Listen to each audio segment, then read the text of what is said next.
Dear aspirants, ఈరోజు మనం సాంఘిక శాస్త్ర విద్యా ప్రణాళిక నిర్వహణ ఉపగమాలు అనే పాఠ్యాంశాన్ని గురించి చర్చించుకుంటాం.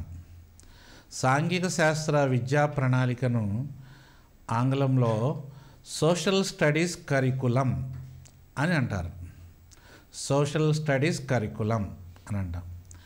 అంటే social studies curriculum and approaches of social studies curriculum అని ఆంగ్లంలో దీన్ని అంటాం. సాంఘిక శాస్త్ర విద్యా ప్రణాళిక నిర్వహణ ఉపగమాలు అనేటువంటి దాన్ని గురించి మనం చర్చిద్దాం.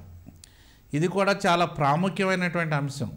మనం సాంఘిక శాస్త్రం యొక్క బోధనా పద్ధతులు అనేటువంటి పాఠ్య గ్రంథంలో చూసినట్లయితే సాంఘిక శాస్త్ర విద్యా ప్రణాళిక అనేటువంటిది కూడా చాలా ప్రాముఖ్యమైనటువంటి అంశం.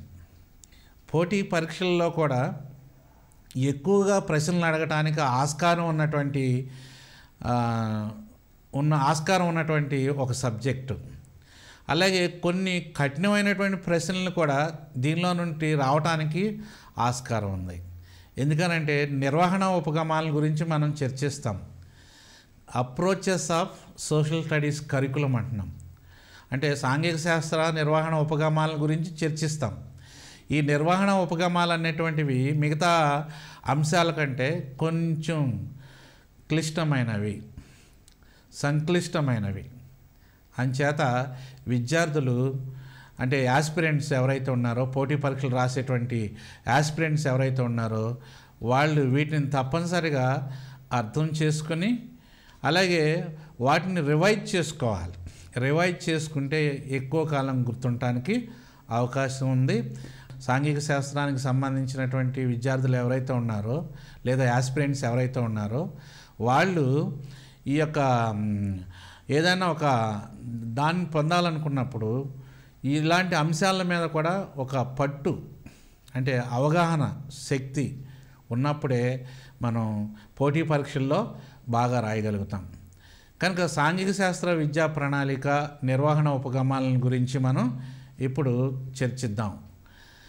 సాంఘిక శాస్త్ర విద్యా ప్రణాళిక నిర్వహణ ఉపగమాల్లో ముఖ్యంగా మొదటగా చూసినట్లయితే విద్యా ప్రణాళిక అర్థం, భావన, concept and meaning of social studies curriculum or curriculum. విద్యా ప్రణాళిక అర్థము, భావన. విద్యా ప్రణాళికను ఆంగ్ల భాషలో కరికులం అంటారు. విద్యా భాషను ఆంగ్లంలో కరికులం అంటాం. కరికులం అనేటువంటి లాటిన్ భాషలోని కరీరే అనే పదం నుంచి ఉద్భవించింది. అంటే కరికులం అనేటువంటి ఆంగ్ల పదం లాటిన్ భాషకు సంబంధించిన కరీరే అనేటువంటి పదం నుంచి ఉద్భవించింది. ఇక్కడ మనం పోటీ పరీక్షల్లో అడగటానికి ఆస్కారం ఉంది. అంటే కరికులం అనేటువంటి ఆంగ్ల పదం ఏ లాటిన్ భాషలోని ఏ పదం నుంచి ఉద్భవించింది, లాటిన్ భాషలోని ఏ పదం నుంచి ఉద్భవించింది అని అడగవచ్చు. కరీరే అనేటువంటి పదం నుంచి ఉద్భవించింది అని మనం చెప్తాం. కరీరే అంటే పరుగు పందెం బాట అని అర్థం. కరీరే అంటే పరుగు పందెం బాట అని అర్థం.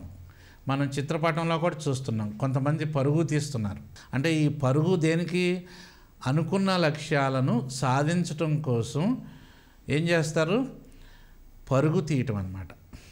అది దానికి అర్థం. కనుక కరీరే అనేటువంటి లాటిన్ భాష పదానికి అర్థం పరుగు పందెం బాట అని మనం అర్థం చేసుకోవాలి. ఇలాంటిది కూడా మీకు ఎగ్జామ్లో రావడానికి ఆస్కారం ఉంది. ఎందుకు పరిగెత్తాలి?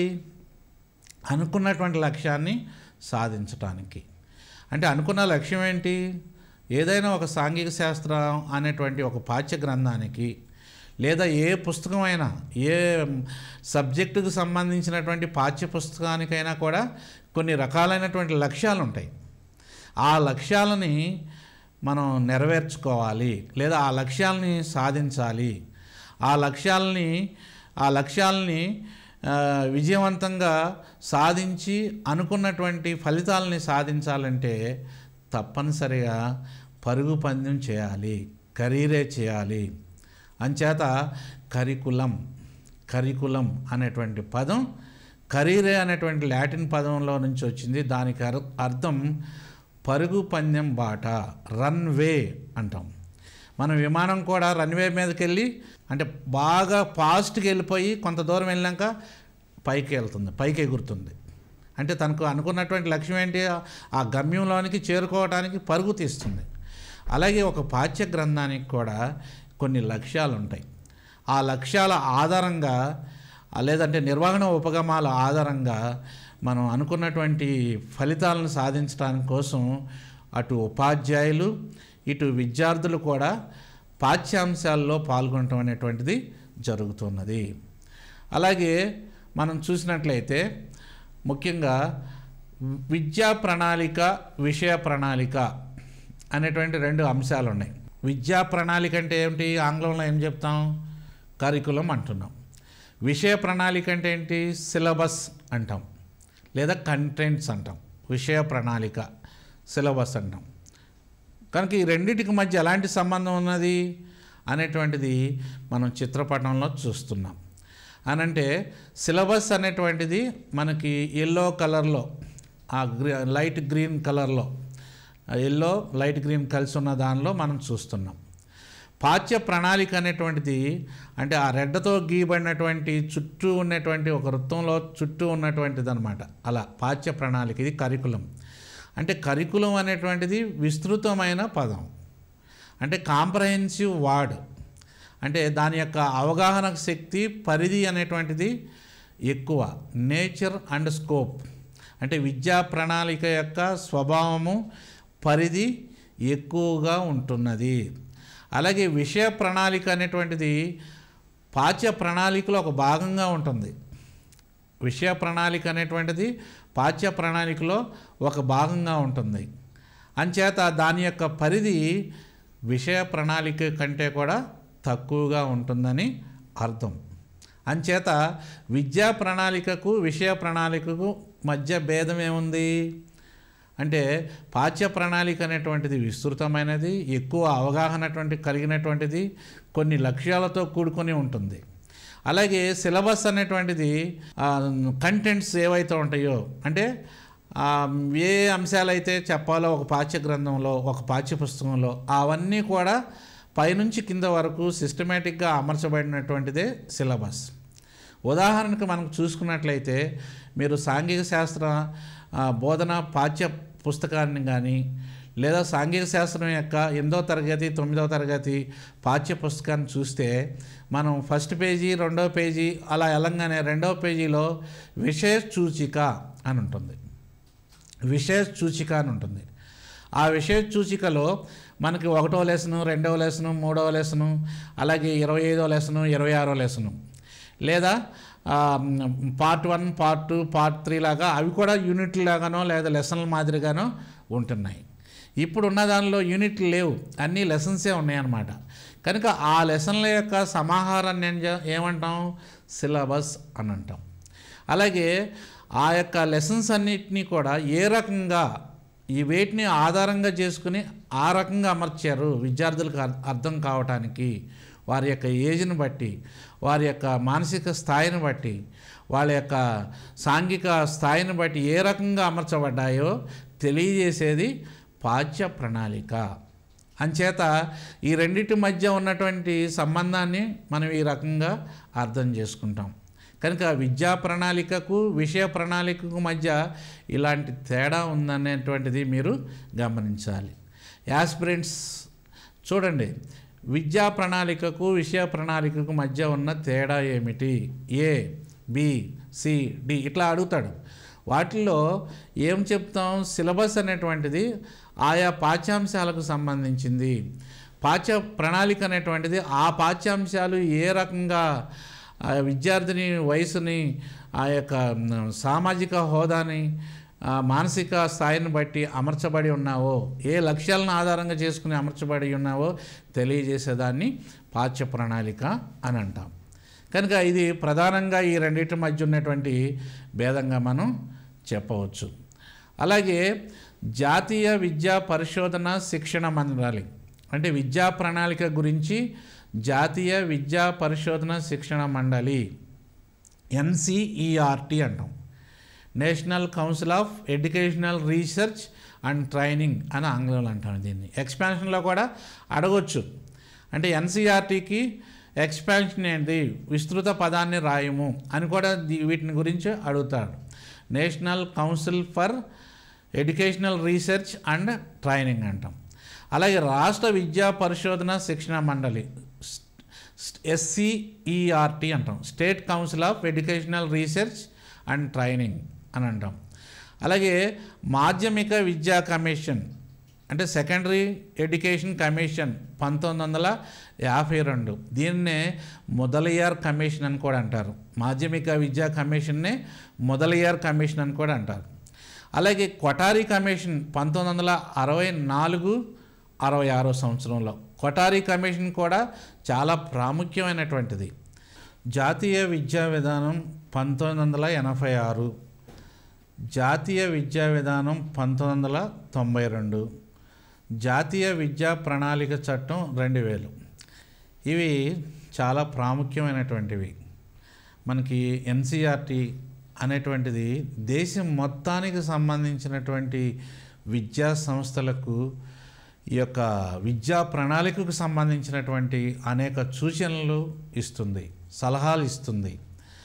అంతేకాకుండా ఆయా రాష్ట్రాల్లో ఉన్నటువంటి మన SCERTs అంటే రాష్ట్రానికి సంబంధించినటువంటి వివిధ రకాలైనటువంటి సంస్థలన్నీ కూడా ఆయా SCERTs అన్నీ కూడా వాటిని పాటించి మన విద్యా కరికులంని విద్యా ప్రణాళికను తయారు చేసుకోవాలి.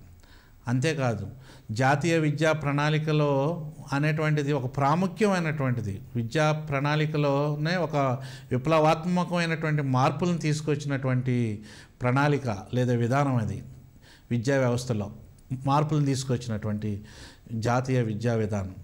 అంచేత అది కూడా అత్యంత ప్రాముఖ్యత ఇచ్చింది. అంటే విద్యా ప్రణాళికను తయారు చేయటంలో అనేక అంశాలను మీరు పరిగణలోకి తీసుకొని తయారు చేయాలని చెప్పడం జరిగింది. అంతేకాదు జాతీయ విద్యా విధానానికి 1986కి కొన్ని సవరణలు చేశారు. 1992లో కొన్ని మార్పులు చేర్పులు చేయటం జరిగింది. దానిలో కూడా విద్యా ప్రణాళిక అనేటువంటిది ఒక సమర్థవంతమైనటువంటి విద్యా ప్రణాళిక ఉండాలి. అది విద్యార్థులకు ఉపయోగకరంగా ఉండాలి, విద్యార్థుల యొక్క సమస్యలను తీర్చేదిగా ఉండాలి అని దానిలో సూచించడం జరిగింది.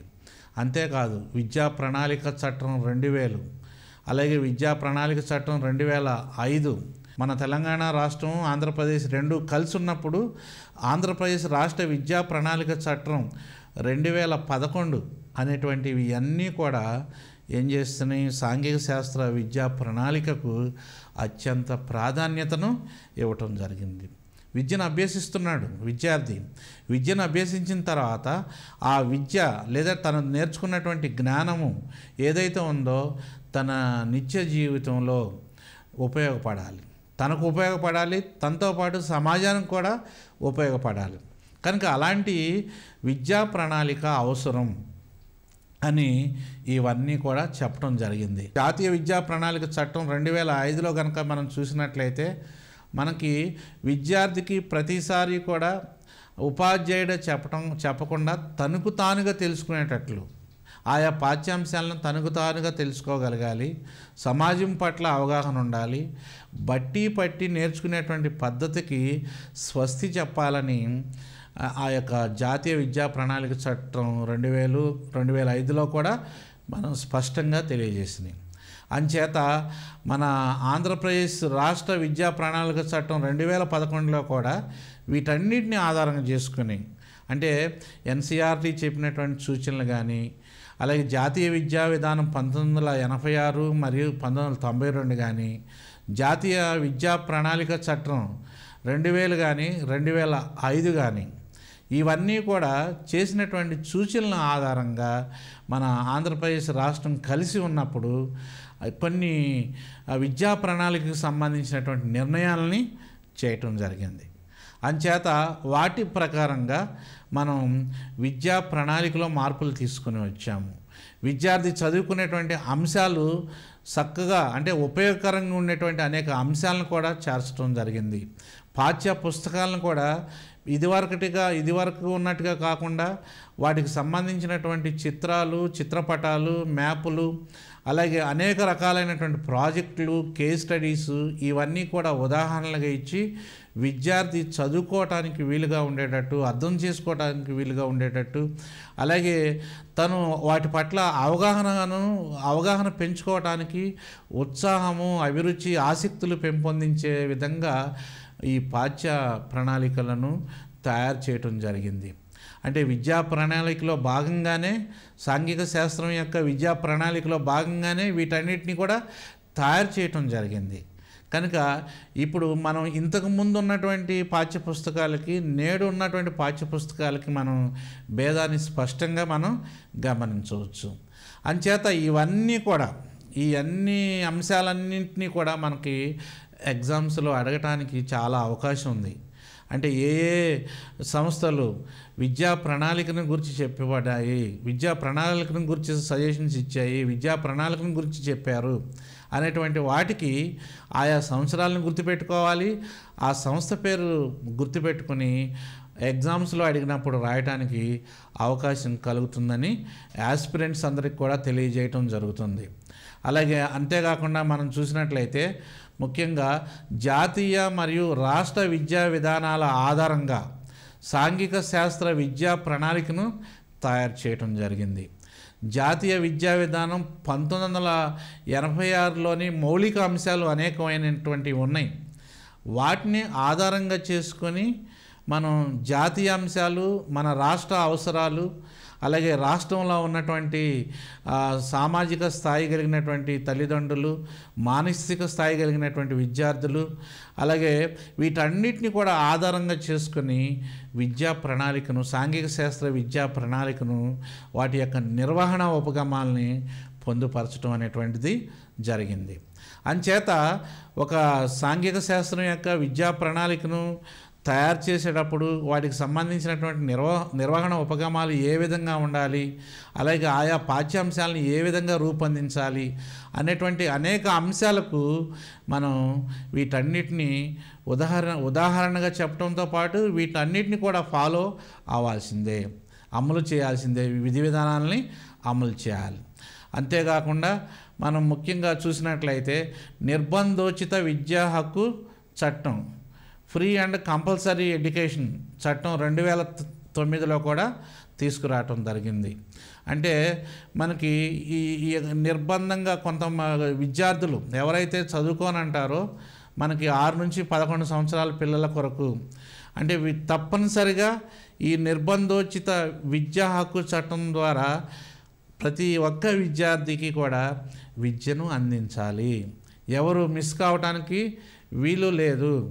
అంచేత free and compulsory education act 2009ని తీసుకురావటం జరిగింది. దానిలో కూడా విద్యా ప్రణాళికకు సంబంధించి, విద్యా బోధనకు సంబంధించి, అలాగే మన అనేక అంశాలని వాటిలో పొందుపరచడం అనేటువంటిది జరిగింది. అంతేకాకుండా ఈ యొక్క సాంఘిక శాస్త్ర విద్యా ప్రణాళిక అంశాలు కనుక చూసినట్లయితే అంటే మనకి జాతీయ విద్యా విధానం 1986లోని చెప్పబడినటువంటి కొన్ని అంశాలు కనుక మనం చూస్తే ఆ అంశాలన్నీ కూడా భౌతిక అంశాలు ఉన్నాయి, రాజకీయ అంశాలు ఉన్నాయి, అలాగే చారిత్రక సాంస్కృతిక అంశాలు ఉన్నాయి. అంటే భౌతిక అంశాలంటే ఏం చెప్పుకుంటాం మనకి భారతదేశం లేదా మన రాష్ట్రం యొక్క ఉనికి స్వరూపం, అలాగే తర్వాత శీతోష్ణ స్థితి, తర్వాత నదులు, తర్వాత ఇంకా అనేక రకాలైన వ్యవసాయము, తర్వాత అడవులు అంటే న్యాచురల్ వెజిటేషన్ అంటాం వాటిని, సహజ వృక్షజాలము, తర్వాత రవాణా వ్యవస్థ, ఇలాంటి అనేక రకాలైనటువంటి భౌతిక అంశాలన్నింటినీ కూడా పాఠ్యాంశాలుగా చేర్చడం జరిగింది.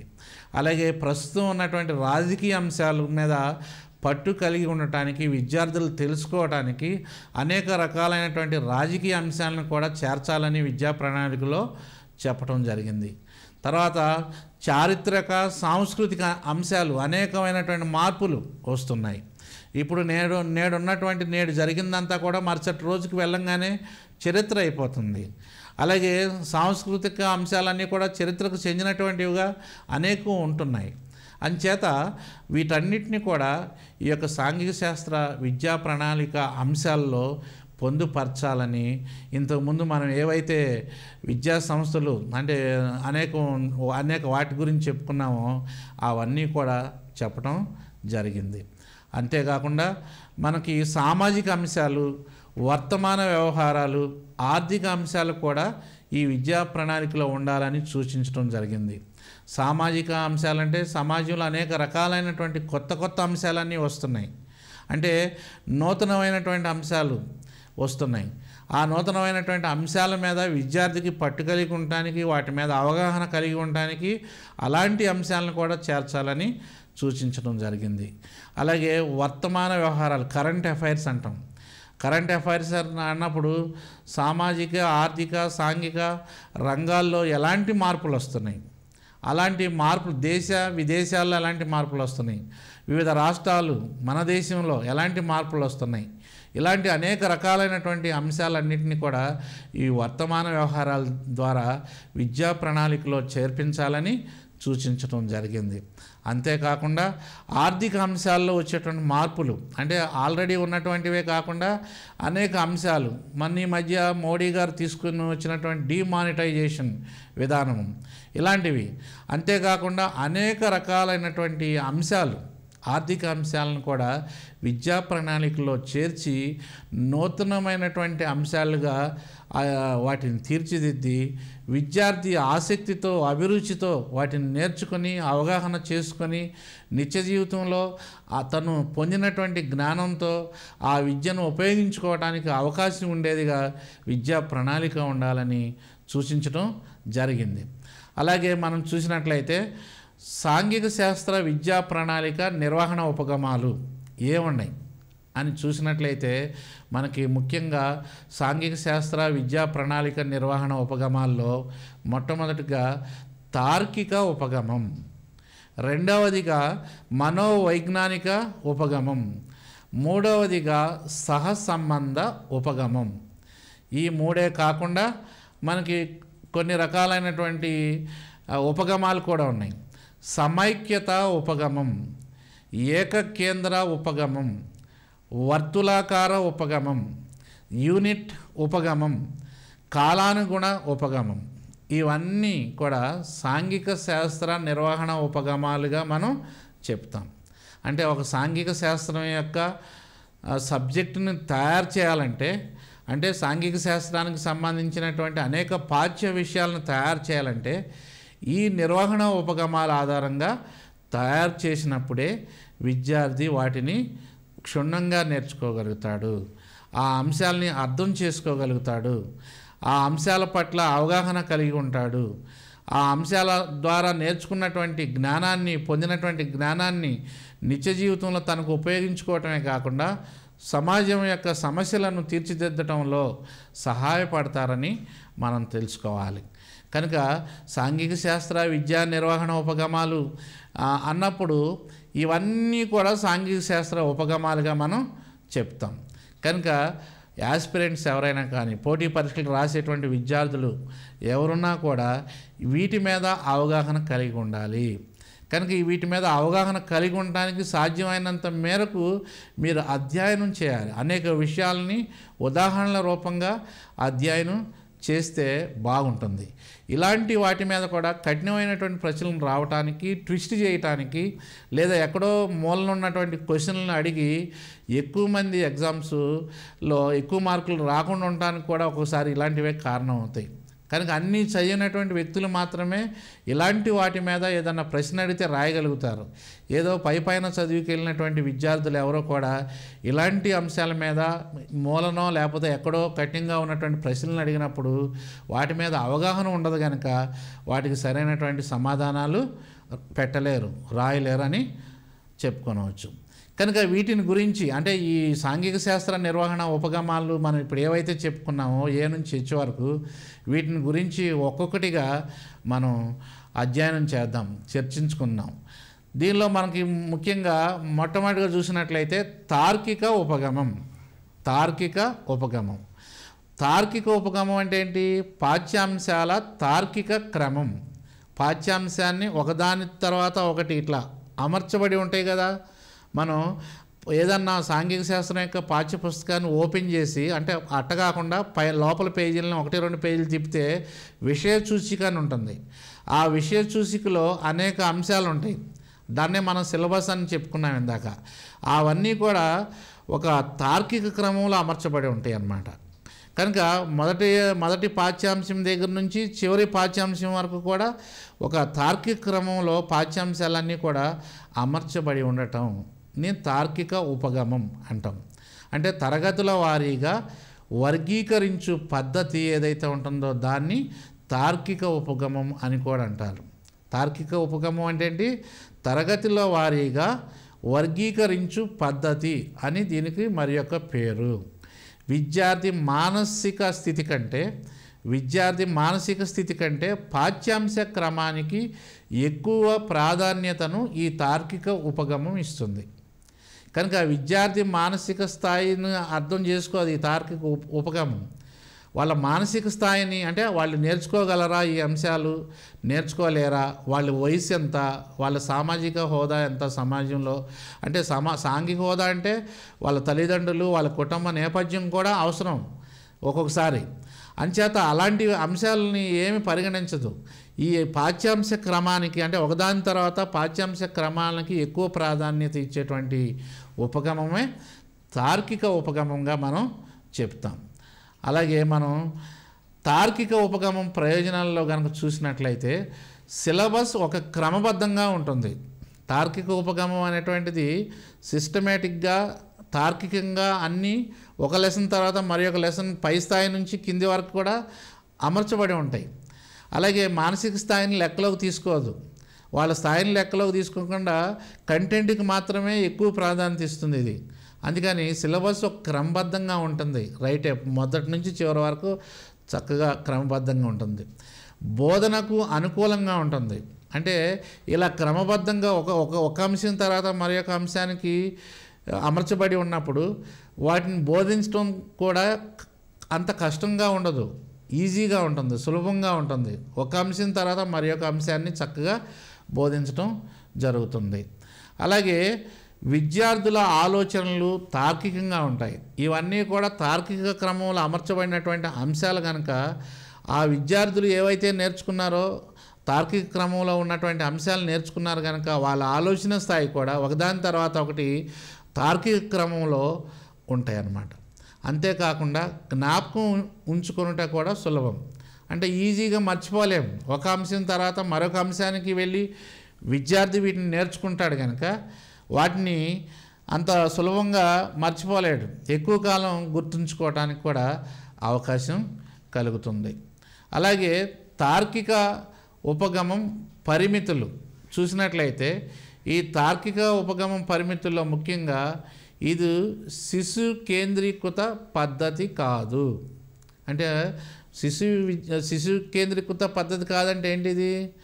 ఇది మానసిక స్థాయిని లెక్కలోకి తీసుకోవట్లా. విద్యార్థిని ప్రధానంగా తీసుకుని ఒక తార్కిక క్రమంలో వీటిని అమర్చలేదు కనుక వాళ్ళ సైకాలజీతో సంబంధం లేకుండా సిలబస్కి ఎక్కువ ప్రాధాన్యత ఇచ్చి కంటెంట్కి ఎక్కువ ప్రాధాన్యత ఇచ్చి అమర్చబడినటువంటిది ఒక తార్కిక క్రమంలో ఒక పద్ధతిలో అమర్చబడినటువంటిది. అంచేత ఇది శిశు కేంద్రీకృత పద్ధతి కాదు. అలాగే రెండవదిగా చూసినట్లయితే పరిమితులు లేదా నష్టాల్లో రెండవదిగా చూసినట్లయితే కఠినత క్రమం పాటించబడదు. అంటే ప్రతి అంశం కూడా ఈజీగా ఉండాలి, తేలిగ్గా ఉండాలి.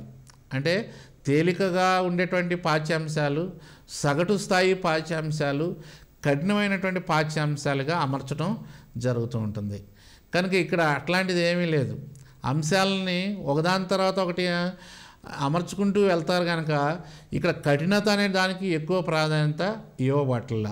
అలాంటప్పుడు విద్యార్థులు కొన్ని సందర్భాల్లో ఆయా విషయాలు నేర్చుకోవడానికి ఎంతో కష్టపడాల్సి వస్తుంది కూడా. ముఖ్యంగా చదువులో వెనుకబడినటువంటి విద్యార్థులు ఉన్నట్లయితే వాళ్ళకి ఈ కఠినత క్రమం పాటించబడదు కనుక కొన్ని సందర్భాల్లో వాళ్ళకి అర్థం కాదు. అలాగే కొన్ని చోట్ల అవగాహన కష్టం అవుతుంది కనుక అవగాహన శక్తి కూడా తగ్గిపోతుంది వాళ్ళకి. కనుక ఇలాంటి పరిమితులు లేదా నష్టాలు లేదా లోపాలన్నీ కూడా ఈ తార్కిక ఉపగమంలో ఉన్నాయని చెప్పుకొనవచ్చు మనం. అలాగే రెండవది సాంఘిక శాస్త్ర విద్యా ప్రణాళిక నిర్వహణ ఉపగమాల్లో రెండవ ఉపగమాన్ని కనుక మనం పరిశీలించినట్లయితే మనోవైజ్ఞానిక ఉపగమం. ఈ మనోవైజ్ఞానిక ఉపగమం అని అంటే ఏమిటి? మనోవైజ్ఞానిక సూత్రములు ఆధారంగా పాఠ్యాంశాలన్నీ కూడా అమర్చబడటం. ఏవైతే పాఠ్యాంశాలు ఉన్నాయో అంటే మనకి 1వ తరగతి నుంచి 10వ తరగతి వరకు ఉన్నటువంటి పాఠ్యాంశాలన్నీ కూడా వాళ్ళ యొక్క వయసును బట్టి, వాళ్ళ యొక్క మనోవైజ్ఞానిక అంటే వాళ్ళ యొక్క సైకాలజీని బట్టి, తర్వాత వాళ్ళ యొక్క స్థాయిని బట్టి, వాళ్ళ కుటుంబ నేపథ్యం, సాంఘిక పరిస్థితులను బట్టి అమర్చబడి ఉంటాయి. అంచేత ఇవి మనోవైజ్ఞానిక సూత్రము ఆధారంగా ఏర్పాటు చేయబడినటువంటి విద్యా ప్రణాళిక ఉపగమం. మనోవైజ్ఞానిక ఉపగమం అంటే మనం మనోవైజ్ఞానిక సూత్రాలు ఏవైతే ఉన్నాయో అంటే విద్యార్థుల వయసును లెక్కలోకి తీసుకోవాలి, వాళ్ళ యొక్క హోదాని, సామాజిక సమాజంలో వాళ్ళు ఏ రకంగా ఉంటున్నారు, తరగతి గదిలో ఏ విధంగా ఉంటున్నాడు, అర్థమవుతున్నాయా లేదా అనేటువంటి అనేక అంశాలు ఉంటున్నాయి. ఆ అనేక అంశాలతో పాటు వివిధ రకాలైనటువంటి సూత్రాలు కూడా నేర్చుకోవడానికి మనోవైజ్ఞానిక సూత్రాలు కూడా ఉంటున్నాయి. వాటిని ఆధారంగా చేసుకుని ఈ యొక్క మనోవైజ్ఞానిక ఉపగమం ఉంటుంది. అలాగే విద్యార్థుల మానసిక స్థాయి, అవగాహన శక్తికి అనుకూలంగా ఉంటాయి. విద్యార్థుల యొక్క మానసిక స్థాయికి అనుకూలంగా ఉంటుంది. వాళ్ళు అర్థం చేసుకునేటువంటి స్థాయి ఏ మేరకు అయితే ఉంటుందో ఆ మేరకు ఈ ఉపగమం ద్వారా ఏర్పాటు చేయబడినటువంటి పాఠ్యాంశాలన్నీ కూడా ఉంటాయి. అలాగే పాఠ్య విషయములను అమర్చు పద్ధతి అంటే పాఠ్య విషయాలు కూడా విద్యార్థికి తెలిసిన విషయాల నుంచి తెలియని విషయాలు వైపుకు, అంటే కొన్ని విషయాలు విద్యార్థికి ఆల్రెడీ తెలుసుంటాయి. ఆ తెలిసినటువంటి విషయాల మీద కొన్ని ప్రశ్నలు అడగటమో, కొన్ని చిత్రాలు చూపించటమో, దాని తర్వాత పాఠ్యాంశానికి సంబంధించినటువంటి విషయాలు ఒకదాని తర్వాత ఒకటి చెప్పడానికి అనువుగా ఉన్నటువంటి ఉపగమమే మనోవైజ్ఞానిక ఉపగమంగా మనం చెప్తాం. కనుక ఇలాంటి లక్షణాలు, ఇలాంటి అన్నీ ఉన్నటువంటివి దానిని మనోవైజ్ఞానిక ఉపగమంగా మనం చెప్తాం. అలాగే మనోవైజ్ఞానిక ఉపగమం ప్రయోజనాలు. మరి అయితే ఇలాంటి ఉపగమం వల్ల ప్రయోజనాలు లేదా లాభాలు ఏమైనా ఉన్నాయా అని అంటే తప్పనిసరిగా ఉన్నాయి. ఏమిటి అవి? ఇది విద్యార్థి కేంద్రీకృత పద్ధతి. అంటే మనోవైజ్ఞానిక ఉపగమం అనేటువంటిది మనోవైజ్ఞానిక సూత్రాల ఆధారంగా ఏర్పాటు చేయబడినటువంటిది. అంటే విద్యా పాఠ్యాంశాలన్నీ కూడా ఒక పద్ధతిలో అమర్చబడి ఉంటాయి కనుక, విద్యార్థిని దృష్టిలో పెట్టుకునే అమర్చబడి ఉంటాయి కనుక ఇది విద్యార్థి కేంద్రీకృత పద్ధతి అంటాం. అంటే విద్యార్థికి ఏం కావాలి, విద్యార్థికి ఎలాంటి కష్టాలు వస్తాయి చదువుకునేటప్పుడు, అలాగే విద్యార్థి ఈ అంశాన్ని నేర్చుకోగలడా, అర్థం చేసుకోగలడా లేదా, దాన్ని బట్టి, వయసును బట్టి, ఇలా అనేక అంశాలన్నీ కూడా పేర్చబడి ఉంటాయి కనుక ఇది విద్యార్థి కేంద్రీకృత పద్ధతి అని కూడా అంటాం. కనుక విద్యార్థి కేంద్రీకృత పద్ధతి అని మనోవైజ్ఞానిక ఉపగమాన్ని కూడా అంటాం. విద్యార్థికి ఆసక్తిదాయకంగా ఉంటుంది. ఎందుకు విద్యార్థికి ఆసక్తిదాయకంగా ఉంటుంది? వాళ్ళ యొక్క ఆలోచనల ప్రకారము, మనోవైజ్ఞానిక ఆలోచనల ప్రకారము అన్ని అంశాలు కూడా సమకూర్చబడి ఉంటాయి కనుక విద్యార్థి చదివేటప్పుడు వాటిని నేర్చుకోవటానికి ఎంతో ఆసక్తి చూపిస్తాడు. అంతేకాదు కఠినత సూత్రానికి కూడా ప్రాధాన్యత ఇవ్వబడుతుంది. కఠినత సూత్రం అంటే తెలిసినటువంటి విషయాలు ముందుగా చెప్పటం, తర్వాత మధ్యస్థాయిలో ఉన్నటువంటి విషయాలు అంటే తెలియని విషయాలకు వెళ్ళేటప్పుడు మధ్యస్థాయి అంటే కొంత కఠినము ఈజీగా ఉండేటువంటి అంశాలు చెప్పటం. అలాగే ఈ రెండు అంశాలు నేర్చుకున్న తర్వాత చివరిగా కఠినత స్థాయి అంశాలని ఈజీగా నేర్చుకునేటట్టుగా అన్ని అంశాలు కూడా ఈ యొక్క కఠినత సూత్రానికి లోబడి ఉంటాయి దీనిలో.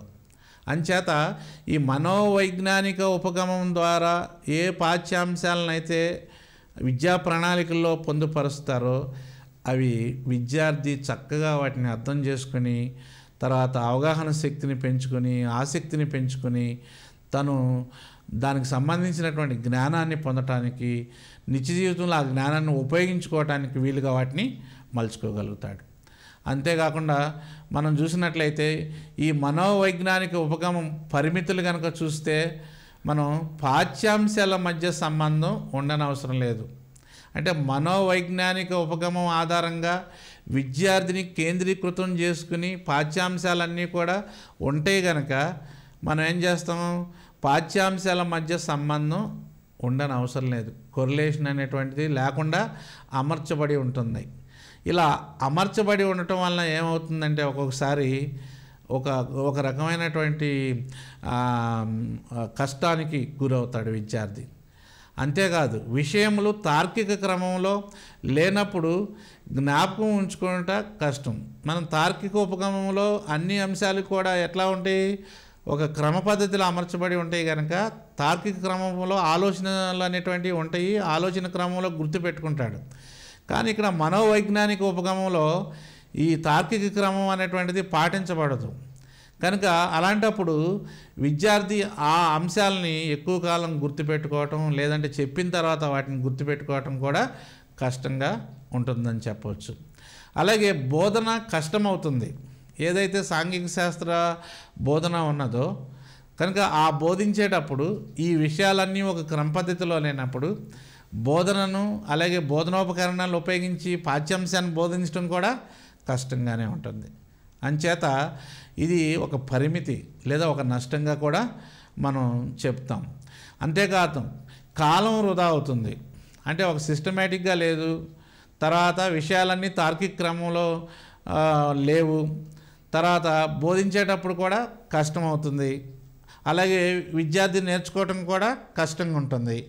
అలాంటప్పుడు ఈ యొక్క మనం దాన్ని బోధించేటప్పుడు లేదంటే నేర్చుకునేటప్పుడు కాలం కూడా ఎంతో విలువైనటువంటి కాలం కూడా వృధా అయిపోతుంది ఒక్కొక్క సందర్భంలో, కొన్ని సందర్భాల్లో.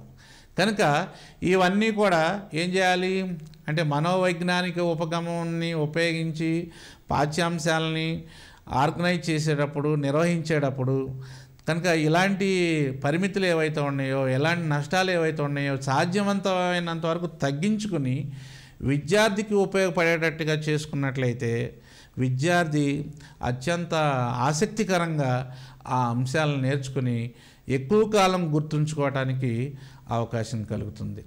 అంచేత ఇది రెండవదిగా మనం చెప్పుకోవచ్చు. మనోవైజ్ఞానిక ఉపగమం అనేటువంటిది రెండవ ఉపగమంగా మనం చెప్తాం. అలాగే మనకి మూడవదిగా చూసినట్లయితే సహసంబంధ ఉపగమం, దీన్నే కొరిలేషన్ అప్రోచ్ అని అంటాం. అంటే ఒక విషయాన్ని బోధిస్తున్నప్పుడు ఆ విషయానికి సంబంధించిన అనేక ఇతర భాగాలతో అంతర సంబంధాన్ని నెలకొల్పుతూ బోధన చేయటం, అంతర సంబంధాన్ని లేదా అంతఃసంబంధాన్ని నెలకొల్పుతూ బోధన చేయటం. అంటే ఒక విషయాన్ని బోధిస్తున్నప్పుడు ఏం చేస్తాం, ఆ విషయానికి సంబంధించినటువంటి అనేక ఇతర భాగాలతో అంతఃసంబంధం ఏవైతే ఉంటాయో వాటిని ఏం చేస్తాం, ఒక సంబంధాన్ని వాటికి వీటికి మధ్య ఒక సంబంధాన్ని నెలకొల్పుతూ బోధన చేస్తాం. అంచేత మరి ఇలాంటి సహసంబంధ ఉపగమం అనేటువంటిది కూడా మనకి ఎంతో ఉపయోగకరంగా ఉంటుంది. ఉపాధ్యాయుడు వివిధ పాఠ్యాంశాలని తరగతి గదిలో బోధించేటప్పుడు ఇలాంటి సహసంబంధ ఉపగమం ద్వారా ఉండేటువంటి అంశాలు ఏవైతే ఉంటాయో వాటిని ఆయా రకాలుగా వాటిని అనుసంధానం చేస్తూ అంతఃసంబంధాన్ని నెలకొల్పుతూ బోధించటం ఏదైతే ఉంటుందో దాన్ని సహసంబంధ ఉపగమం అనొచ్చు. అంటే సహసంబంధ ఉపగమం అనగానేమి అని అడిగినప్పుడు ఒక విషయాన్ని బోధిస్తున్నప్పుడు ఆ విషయానికి సంబంధించిన అనేక ఇతర భాగాలతో అంతఃసంబంధాన్ని నెలకొల్పుతూ బోధన చేయటాన్ని సహసంబంధ ఉపగమం అని యాస్పిరెంట్స్ గుర్తుపెట్టుకోవాలి. అంతేకాకుండా మనం చూసినట్లయితే ఉదాహరణకు మనం చూద్దాం అంతఃసంబంధం సహసంబంధం ఎలా ఉంటుందో. ఉదాహరణకి జనాభా గురించి విద్యార్థులకు వివరించటం. జనాభా గురించి విద్యార్థులకు వివరించేటప్పుడు భారతదేశ పటాన్ని తీసుకొని ఆ భారతదేశ పటం ద్వారా ఆ జనాభా గురించి వివరించటం ఒకటి. మనం చిత్రపటంలో కూడా చూస్తున్నాం చిత్రాలను. అలాగే మనకి ఇంకొక రకంగా చూసినట్లయితే సహసంబంధ బోధనలో రకాలు ఉన్నాయి, కొన్ని రకాలు. దానిలో మొదటి వర్గీకరణ లేదా మొదటి రకం కనుక చూసినట్లయితే అంతర్గతంగా ఏర్పడే సహసంబంధం. సహసంబంధ బోధనలో రకాల్లో మొదటి వర్గం ఏంటిది, మొదటి వర్గీకరణ ఏంటిది లేదా మొదటి రకం ఏంటంటే అంతర్గతంగా ఏర్పడే సహసంబంధం. రెండవదిగా పాఠ్య విషయ సహసంబంధం. అంతర్గతంగా అంటే ఒక పాఠ్యాంశానికి ఆయా అంశాలతో కలిగినటువంటి సంబంధం అంతర్సంబంధం లేదా అంతర్గతంగా ఏర్పడే సహసంబంధం. పాఠ్య విషయ సహసంబంధం అంటే పాఠ్యానికి ఏ పాఠ్యాంశం అయితే చెప్తున్నాడో ఆ పాఠ్యాంశానికి సంబంధించినటువంటి ఇతర భాగాలలో ఏవైతే ఉంటాయో వాటిని తీసుకొని సహసంబంధాన్ని ఏర్పరిచి పాఠ్యాంశాన్ని బోధించటం, ఇది రెండవది. అలాగే మనం చూస్తే ఉదాహరణ చూద్దాం. అక్బర్ మత విధానము చరిత్ర మనం చెప్తున్నాం. అక్బర్ మత విధానం చరిత్రకు సంబంధించి మనం బోధించేటప్పుడు మన రాజ్యాంగం అలాగే పౌర్ణిక శాస్త్రంలో మన రాజ్యాంగం ఏమేమి చెప్పిందో అలాంటి అంశాలను కూడా సహసంబంధంతో కలిపి బోధించవచ్చు. అంటే అక్బర్ మత విధానంలో ఉన్నటువంటి అనేక అంశాలు మన రాజ్యాంగంలో ఉన్నటువంటి అనేక అంశాలతో సహసంబంధం కలిగి ఉంటున్నాయి. అంచేత అలాంటి సహసంబంధాన్ని కలిగి ఉన్నటువంటి అంశాలని బోధించటం, ఇది మొదటి వర్గీకరణకు సంబంధించినటువంటి ఒక ఉదాహరణగా మనం చెప్తాం. అలాగే రెండవ వర్గీకరణ సహసంబంధంలో రెండవ వర్గీకరణ కనుక చూసినట్లయితే అంతర్గత సహసంబంధం అంటాం. ఉదాహరణకు అక్బర్ గురించి చెప్పేటప్పుడు మొఘల్ సామ్రాజ్య స్థాపకుడైన బాబర్ నుండి చివరి మొఘల్ సామ్రాజ్య స్థాపకుడైన బహదూర్ షా II వరకు బోధించాలి. ఇది అంతర్గత సంబంధం. అక్బర్ గురించి చెప్పేటప్పుడు ఎవరి గురించి చెప్తాం? మొఘల్ సామ్రాజ్య స్థాపకుడైన బాబరు, హుమాయూను, ఇలా ఒకరి తర్వాత ఒకరు చెప్పుకుంటూ వస్తాం. అలాగే చివరిగా బహదూర్ షా IIతో మొఘల్ సామ్రాజ్యం అంతరించిపోయింది దాదాపుగా. కనుక వీటికి మధ్య వీళ్ళ మధ్య ఎలాంటి సంబంధాలు ఉన్నాయి? వీళ్ళ మధ్య అంటే ఒక రాజు ఏ రకంగా పరిపాలించాడు, రెండవ రాజు ఎలాంటి మత విధానాలను తీసుకొచ్చాడు, ఎలాంటి పరిపాలన విధానాలు తీసుకొచ్చాడు, ఇలా ఒకదానితో మరి ఒక దాన్ని సహసంబంధం చేస్తూ అంతర్గత సహసంబంధంగా మనం పాఠ్యాంశాలని బోధించటం. అంతేకాదు పాఠ్యాంశాన్ని మనం విద్యా ప్రణాళికలో పొందుపరచడంగా కూడా మనం వీటిని చెప్తాం. ఆయా పాఠ్యాంశాలను గురించి పొందుపరిచేటప్పుడు అంటే పాఠ్యాంశ గ్రంథాన్ని రచించేటప్పుడు ఎవరైతే ఎక్స్పర్ట్స్ ఉంటారో ఆ ఎక్స్పర్ట్స్ ఇలాంటి అంశాలని మీద పట్టు కలిగి దృష్టి కలిగి ఉండి ఇలాంటి అంశం వచ్చినప్పుడు ఈ సహసంబంధంతో కలిగినటువంటి అనేక అంశాలని ఈ రకంగా కనుక బోధిస్తే, ఈ రకంగా కనుక అమర్స్తే, లేదంటే ఉపాధ్యాయుడు బోధిస్తే అది ఆ పాఠ్యగ్రంథం విద్యార్థులకు ఉపయోగపడుతుంది, అనేక అంశాలను నేర్చుకోగలుగుతాడు. అంచేత ఇదంతా కూడా అంతర్గత సహసంబంధంగా మనం చెప్తాం. అలాగే మనం మరొకటిగా చూసినట్లయితే బహిర్గత సహసంబంధం. బహిర్గత సహసంబంధంలో మనం ముఖ్యంగా ఏం చేస్తున్నాం? బొంబాయి చుట్టుపక్కల పండే ప్రతి పంట. ఉదాహరణకు చూద్దాం. అంటే బొంబాయిలోనే అంటే మహారాష్ట్రలోనే ఆ ఎక్కువ ప్రతి పంట పండటానికి కారణం ఏంటి? ఇది బహిర్గత సహసంబంధం. అంచేత ఆ బొంబాయి చుట్టుపక్కల ఉండే ప్రతి పండేటువంటి ప్రాంతాలు సారవంతమైనటువంటివి, అలాగే పరిశ్రమ స్థాపనకు అనువైనటువంటి వాతావరణం కలిగి ఉండటం, తర్వాత పారిశ్రామికులు అంటే పరిశ్రమల్లో పనిచేసేటువంటి శ్రామికులు ఎవరైతే ఉంటారో ఆ శ్రామికులు వాళ్ళకి చౌకగా దొరకటం వలన ఇవి ఎక్కువగా అక్కడ స్థాపించబడ్డాయి. ఇలాంటి బహిర్గత సహసంబంధం కూడా కలిగి ఉండటాన్ని మనం ఉదాహరణగా చెప్తాం. అలాగే మనం చూసినట్లయితే సహసంబంధ ఉపగమ ప్రయోజనాలు చూద్దాం. అప్పుడు సహసంబంధ ఉపగమ ప్రయోజనాల్లో ముఖ్యంగా చూసినట్లయితే అనుభవాల మధ్య అనుసంధానం ఏర్పడుతుంది. అనుభవాల మధ్య అనుసంధానం ఏర్పడుతుంది అంటే ఒక అంశాన్ని దానికి సంబంధించినటువంటి వివిధ భాగాలకు సంబంధించినటువంటి అంశాలతో సత్సంబంధము, సహసంబంధము, అంతర్గత సంబంధము, బహిర్గత సంబంధాలు ఇలాంటివన్నీ చేయటం వలన వివిధ అనుభవాలని పొందుతాడు విద్యార్థి. కనుక అలాగూ ఈ పాఠ్య గ్రంథాన్ని అమర్చాలి, కోల్చాలి. అలాగే విషయాల పట్ల అవగాహనను పెంపొందిస్తుంది. ఈ సహసంబంధం అనేటువంటిది అనేక విషయాల పట్ల అవగాహన శక్తిని పెంపొందిస్తుంది. శాస్త్రీయ పద్ధతికి, సృజనాత్మకత అభివృద్ధికి తోడ్పడుతుంది. సృజనాత్మకతకు అంటే క్రియేటివిటీ, ఐడియాస్, థాట్ ప్రొవోకింగ్ అంటే ఆలోచన శక్తి, తార్కిక శక్తిని ఆయా అంశాల పట్ల కలిగించడానికి ఈ సహసంబంధం అనేటువంటిది, ఉపగమం అనేటువంటిది దోహదపడుతుందని మనం చెప్పుకొనవచ్చు. అలాగే సహసంబంధ ఉపగమ పరిమితుల్లో కనుక మనం చూసినట్లయితే అనవసర సహసంబంధాల వలన విద్యార్థికి అవగాహన కుంటుపడుతుంది.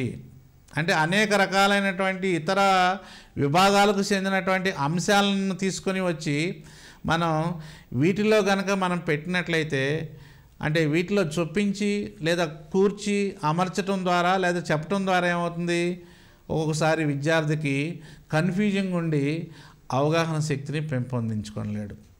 అలాగే సరైన సహసంబంధాలని ఏర్పరచకపోతే అనుకున్న లక్ష్యాలు నెరవేరవు.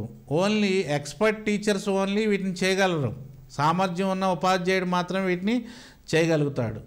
అలా కాకుండా మామూలుగా ఉండేటువంటి ఉపాధ్యాయుడు, సరైనటువంటి ప్రిపరేషన్ లేనటువంటి ఉపాధ్యాయుడు దీన్ని ఉపయోగించి పాఠ్యాంశాలు కూర్చినా లేకపోతే పాఠ్యాంశం బోధించినా కూడా మనం అనుకున్నటువంటి లక్ష్యాలని మనం సాధించలేము.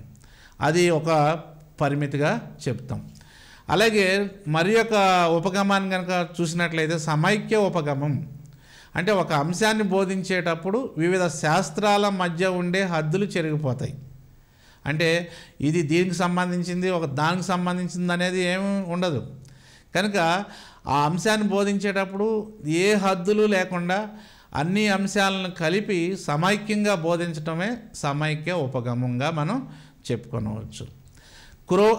క్రో అనేటువంటి విద్యావేత్త ఏం చెప్పాడంటే సమైక్య ఉపగమం గురించి, సమైక్య ప్రణాళిక పరస్పర సంబంధిత విషయ క్షేత్రాలన్నింటినీ ఏకీకృతం చేస్తుందని చెప్పారు. సమైక్య ప్రణాళిక అనేటువంటిది పరస్పర సంబంధంగా ఉన్నటువంటి అనేక రకాలైనటువంటి విషయాలు ఏవైతే ఉంటాయో వాటన్నిటినీ ఏకీకృతం చేసి విద్యార్థికి లాభంగా ఉండేటట్లు అవి బోధించడం జరుగుతుంది, వాటిని అమర్చడం జరుగుతుంది అని ఆయన చెప్పడం జరిగింది. అంచేత ఈ సమైక్య ఉపగమం అనగా ఏమిటి అన్నప్పుడు దీన్ని తప్పనిసరిగా ఇలాంటి అంశాలను గుర్తుపెట్టుకోవాలి. అలాగే మనం చూసినట్లయితే ఉదాహరణకు కనుక మనం చూస్తే భారతదేశంలో ఆహార సమస్య గురించి మనం చర్చిస్తాం అనుకోండి తరగతి గదిలో. అప్పుడు చర్చించేటప్పుడు భారతదేశ ఆహార సమస్య గురించి చెప్పేటప్పుడు జనాభా గురించి చెప్పకుండా ఉండలేం. ఆహార సమస్యకు జనాభాకు మధ్య సంబంధం ఉన్నది, ఏకీకృత సంబంధం ఉన్నది. అంచేత భారత ఆహార సమస్య గురించి చెప్పేటప్పుడు జనాభా గురించి కూడా చెప్పాలి. అలాగే బెంగాల్లో ఉన్నటువంటి కరువు, ఇతర రాష్ట్రాల్లో ఉన్నటువంటి కరువు పరిస్థితుల గురించి చెప్పాలి. అంటే బెంగాల్లో కరువు వచ్చింది పూర్వంలో, 1905 తర్వాత. ఆ బెంగాల్ కరువు కాటకం ఎందుకు వచ్చింది, ఇప్పుడు నేడున్నటువంటి ఇతర కరువు పరిస్థితులు దేశంలో, రాష్ట్రంలో ఎక్కడెక్కడ కరువు పరిస్థితులు ఉన్నాయి, వీటిని గురించి కూడా మనం చెప్పడం జరుగుతుంటుంది.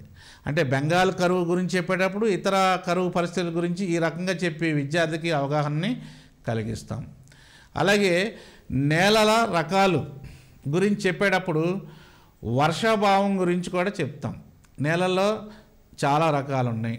నల్లరేగడి నేలలు, ఒండ్రు నేలలు, అలాగే ఎర్ర నేలలు, ఇసుక నేలలు, లేటరైట్ నేలలు, ఇలా రకరకాలుగా చెప్తాం. ఈ నేలలు అనేటువంటివి అనేక రకాలైనటువంటి పంటలు పండటానికి దోహదం చేస్తాయి. అవి ఆ నేలలకు గనక తగినటువంటి వర్షపాతం లేవనుకోండి, వర్షం లేదు, వర్షాభావం వచ్చింది. వర్షాభావం అంటే ఏంటి? వర్షాలు పడకపోవటం. ఎంత సారవంతమైనటువంటి నేల అయినా కూడా ఆ వర్షం లేకపోతే పంటలు పండవు. అంచేత నేలల రకాలను గురించి చెప్పేటప్పుడు మనం ఏం చేస్తాం, వర్షాభావం గురించి కూడా విద్యార్థికి చెప్పి వాటి మీద అవగాహన కలిగిస్తాం. అందుకని సమైక్యత ఉపగమం, తర్వాత ఏకీకృత ఉపగమం, అంటే ఏకీకృతం చేసేస్తాం ఇలాంటి అంశాలన్నింటినీ కూడా, ఇలా అవగాహన కలిగించి చెప్పడం అన్నమాట. అలాగే ట్రాక్టరు, నీటి పంపులు, అంటే ట్రాక్టర్తో దుక్కు దున్నుతాము. అలాగే పంటలను కోస్తాం. మనం పంటలు వేపుకు వచ్చిన తర్వాత, పంటల పరిపక్వానికి వచ్చిన తర్వాత మనం వాటిని కట్ చేస్తాం. అలాగే నాటు వేసేటప్పుడు ట్రాక్టర్తో దుక్కు దున్ని దమ్ము చేసిన తర్వాత నీటి పంపుల సహాయంతో నీరు అవసరమని నీటి పంపుల యొక్క ఆవశ్యకతను మనం తెలియజేస్తాం. ఇలా ట్రాక్టరు, నీటి పంపులు అనేటువంటి ఈ రెండు అంశాలను ఏకీకృతం చేసి పాఠ్యాంశాన్ని అమరుస్తాము. అంటే సాంఘిక శాస్త్రం యొక్క ఉపగమంలో, అంటే నిర్వహణ ఉపగమాల్లో సమైక్యత ఉపగమం ద్వారా ఇలాంటివన్నీ కూడా చేయటం జరుగుతుంది. అలాగే మనం చూసినట్లయితే మేలు రకం విత్తనాలు, సంకరీకరణము, అధిక దిగుబడి, ఇలాంటివన్నీ చెప్పినప్పుడు జీవశాస్త్ర సంబంధిత విషయాలు కూడా చెప్పాలి. మేలు రకం విత్తనాలు అంటే మనకి ఇక హైబ్రిడ్ వస్తుంది. సంకరీకరణం అంటే అదే hybrid, high yielding variety seeds అంటున్నాం. వాటిని పంట పొలాల్లో విత్తడం ద్వారా మనకి సంవత్సరం పాటు పండాల్సిన పని లేదు. 3 నెలలకో 6 నెలలకో పంట దిగుబడి వచ్చేస్తుంది. 2-3 పంటలు పండించుకోవడానికి అవకాశం వస్తుంది. అలా చేసేటప్పుడు వాటికి సంబంధించినటువంటి జీవశాస్త్రానికి సంబంధించినటువంటి అనేక విషయాలు, ఎరువులు కానీ, అలాగే క్రిమిసంహారక మందులు కానీ, ఇలాంటివన్నీ వాడటం ద్వారా ఎక్కువ దిగుబడి వస్తుంది అనేటువంటి చెప్పే విషయాలన్నీ కూడా ఈ సమైక్యత ఉపగమంలో మనం చెప్పటం జరుగుతుంది. అలాగే మనం చూసినట్లయితే ఎరువుల వాడకం, క్రిమిసంహారక మందులు వినియోగం, అంటే మనం ఇంతకుముందు మనకి ప్రకృతి పరంగా దొరికేటువంటి ఎరువులు ఉండేవి, అవి ఇప్పుడు మనకి లభ్యం కావట్లా.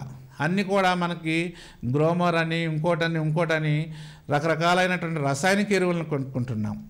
అలాగే కొన్ని రకాలైనటువంటి క్రిమిసంహారక మందులు మనకి ఇదివరకు వేప నూనెతోనో లేదా వేపాకుల్లోనో ఆ విత్తనాలని శుద్ధి చేసి లేదా 2 రోజులు వాటిలో ఉంచి వాటి ద్వారా మనం వేసుకునేవాళ్ళం. ఇప్పుడు అలా కాదు, క్రిమిసంహారక మందులని వినియోగించటం. కనుక ఎరువులను వాడటం ఒకటి, దాంతోపాటు క్రిమిసంహారక మందులు అనేటువంటివి ఏ రకంగా ఉపయోగపడుతున్నాయో వీటిని కూడా ఏకీకృతం చేసి సమైక్యం చేసి ఈ యొక్క ఉపగమం ద్వారా పాఠ్యాంశాలని అమరుస్తాము. అంటే పాఠ్య గ్రంథాన్ని రాసేటప్పుడు రాస్తాము, అలాగే పాఠ్యాంశాలు చెప్పేటప్పుడు కూడా అనేక విషయాల్ని ఈ రకంగా ఉపాధ్యాయుడు చెప్పడం జరుగుతుంటుంది. అలాగే ఉత్పత్తి, సరఫరా, డిమాండ్, అంటే ఉత్పత్తి చేయాలి, ఉత్పత్తి చేసినటువంటి ఉత్పత్తి మార్కెట్కి వెళ్ళాలి, మార్కెట్కి వెళ్ళిన తర్వాత గిట్టుబాటు ధర రైతుకు రావాలి. అది అలా ఉన్నప్పుడే లాభం ఉంటుంది, లేకపోతే దానివల్ల రైతుకు నష్టం, గిట్టుబాటు ధర లేకపోతే. కనుక ఉత్పత్తి, దానికి సంబంధించినటువంటి సరఫరా, అంటే ఉత్పత్తి అయిందంతా కూడా మార్కెట్కి పోవటం, దానికి సరైనటువంటి డిమాండ్ అంటే ధరకు మార్కెట్లో అమ్ముకోవటం జరగాలి. ఇలాంటి అంశాలు కూడా మనం ఏకీకృతం చేసి ఈ సమైక్యత ఉపగమం ద్వారా చెప్పవచ్చు. అలాగే మనం చూసుకున్నట్లయితే భూగోళ శాస్త్రం, ఆర్థిక శాస్త్రం, జీవశాస్త్రం, సాంకేతిక శాస్త్రం, చరిత్ర వంటి ఎన్నో విషయాలు మేళవించి బోధించటమే సమైక్య ఉపగమంగా కూడా చెప్పుకొనవచ్చు. సమైక్యత ఉపగమం అనేటువంటిది కొన్ని అంశాలకే పరిమితం కాదు, విస్తృతమైనటువంటి అంశాలు దానిలో ఉన్నాయి. కనుక భౌగోళిక శాస్త్రం ఉంది, మనం సాంఘిక శాస్త్ర పాఠ్య గ్రంథం చూసుకుంటే భౌగోళిక శాస్త్రం ఉంది, అలాగే ఆర్థిక శాస్త్రం ఉంది, తర్వాత జీవశాస్త్రం, సాంకేతిక శాస్త్రం, చరిత్ర, ఇలాంటి అనేక విషయాల్ని మేళవించి బోధిస్తామన్నమాట. అలా బోధించడం ఏదైతే ఉంటుందో దాన్ని సమైక్య ఉపగమం, దీన్నే ఏకీకృత ఉపగమం అని కూడా అంటాం. తర్వాత మనం ముఖ్యంగా చూసినట్లయితే విషయ వ్యవస్థీకరణ 8వ తరగతి పాఠ్య పుస్తకంలో ఏ రకంగా జరిగిందో చూస్తున్నాం. విషయ వ్యవస్థీకరణలో చూసినట్లయితే ఇదివరకట్లాగా మనకి దీనిలో యూనిట్లు లేవు. First unit, second unit, third unit ఇలాగేమీ లేవు, అన్ని లెసన్సే ఉన్నాయి. కనుక ఇలా ఏం చేస్తున్నాం, పాఠ్య గ్రంథాన్ని అంతా కూడా ఒక పద్ధతిలో అమర్చడం జరిగింది. అంటే ఎందుకు చేసాం, భౌగోళిక శాస్త్రము, ఆర్థిక శాస్త్రము, పౌరశాస్త్రము లేదంటే చరిత్ర అని పెడితే విద్యార్థికి కొన్ని అంశాల పట్ల ఆసక్తి ఉండొచ్చు, కొన్ని అంశాల పట్ల ఆసక్తి లేకపోవచ్చు. కనుక అలా కాకుండా అన్నిటినీ కూడా సమైక్యం చేసి అమర్చి ఒకదాని తర్వాత ఒకటి చెప్పుకుంటూ పోయినట్లయితే విద్యార్థికి అర్థమవుతుంది. అలాగే చివరిగా మనం చూసినట్లయితే విషయ వ్యవస్థీకరణ 9వ తరగతికి ఎలా ఉందో కూడా చూద్దాం. దీనిలో కూడా మనం చూస్తున్నాం అనేక పాఠ్యాంశాలు ఉన్నాయి. సిలబస్ అంటున్నాం, దీన్నే పాఠ్య విషయాలు అంటున్నాం. వీటన్నిటినీ ఆయా ఉపగమాలను ఉపయోగించి తయారు చేయటం జరిగింది. ముఖ్యంగా సమైక్యత ఉపగమంలో అనేక అంశాలన్నీ కూడా ఈ రకంగా పొందుపరచడం ద్వారా ఈ విద్యార్థి సక్రమైనటువంటి రీతిలో తెలుసుకుంటాడు. కనుక ఈ విషయాలన్నీ కూడా యాస్పిరెంట్స్ లేదంటే పోటీ పరీక్షలు రాసేటువంటి విద్యార్థులు ఎవరైతే ఉన్నారో వాళ్ళు ఈ అంశాల పట్ల అవగాహన కలిగి ఉపగమాల గురించి తెలుసుకొని వాటిపైన అవగాహన శక్తిని పెంచుకుని ఎగ్జామ్స్లో బాగా రాయటానికి ఇవన్నీ కూడా ఉపయుక్తంగా ఉంటాయని తెలియజేస్తూ ఈ పాఠ్యాంశాన్ని ముగిస్తున్నాం.